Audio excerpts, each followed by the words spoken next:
Let's go to the Verizon Wireless Hotline and talk to Kasey Kahne. How are you? I'm doing good. Hey, good. I'm glad to hear it. Well, yes. Yes, you are doing good. Yeah. I mean, a pretty exciting announcement when we first heard it yesterday. Still pretty excited about it today. I know the timing wasn't necessarily what you wanted, but, hey, you can beat up Marty Smith a little later if you need to, right? Yeah, I'll take care of Marty next time I see him. No, it's good. I mean, I'm glad, Marty got word on it, I guess, and that's what he has to do. And so it was a little bit early for us because we didn't have all the specifics done, but the deal was done, and I'm really excited. I'm looking forward to driving for Hendrick Motorsports for a while. Just, asking the question that we're hearing a lot from fans around NASCAR Nation. How do you, I know you got great respect for Rick Hendrick and for Hendrick Motorsports, but how do you sign a deal that doesn't include an actual ride for 2011? That seems scary to me. Hendrick Motorsports or not? Well, when you sit there and talk to Mr. Hendrick and he, basically assures you that he will be behind whatever you do next year, whatever direction we have to end up going, he'll be behind it and make sure, we'll have Hendrick chassis and cars and all that and engines and things. So, he's going to make sure that wherever I go, it's a good opportunity and hopefully hopefully it makes sense. It happens quick and we get that done too, but still probably a couple months or maybe not. I don't know how long it is till we'll know exactly what that'll be.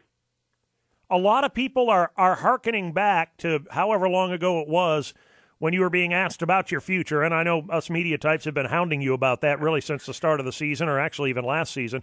But you made a comment that Stewart-Haas Racing looked like a real attractive place for a driver to be, a real competitive championship caliber team. A lot of people are taking 2 and 2 and putting it together and coming up with 5 at this point. Premature at this juncture?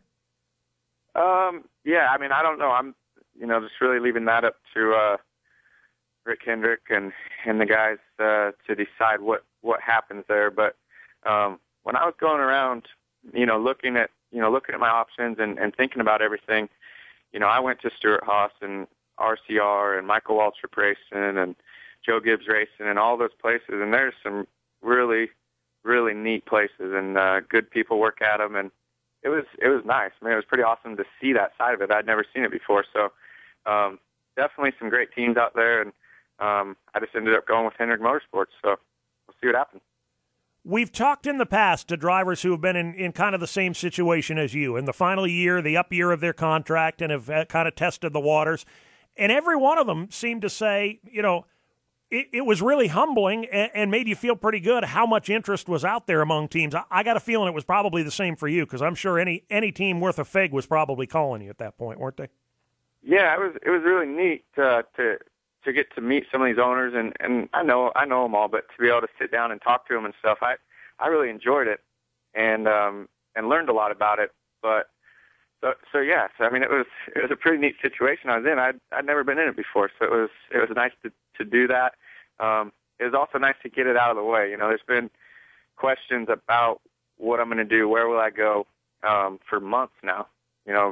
Last year with 10 races to go, I think they started, or maybe sooner than that. Yeah. And so now to have that out of the way, I just feel like I can focus on the Budweiser Ford and the rest of this year and give them as 100% and try to win races there. And they can also work on their future. They know that that seat's going to be open, so they can work on what they're going to do with that too. So I think I kind of needed to do it when we did it. Obviously, you can make a pretty strong case that no matter who you compare, Hendrick Motorsports comes out on top when you're weighing the strength and stability of Sprint Cup Series teams. But there has been some instability at Richard Petty Motorsports. I mean, there have been 3 different names and 4 or 5 different ownership groups under your tenure there. How big a role, if any, Kasey, did that instability play in your decision?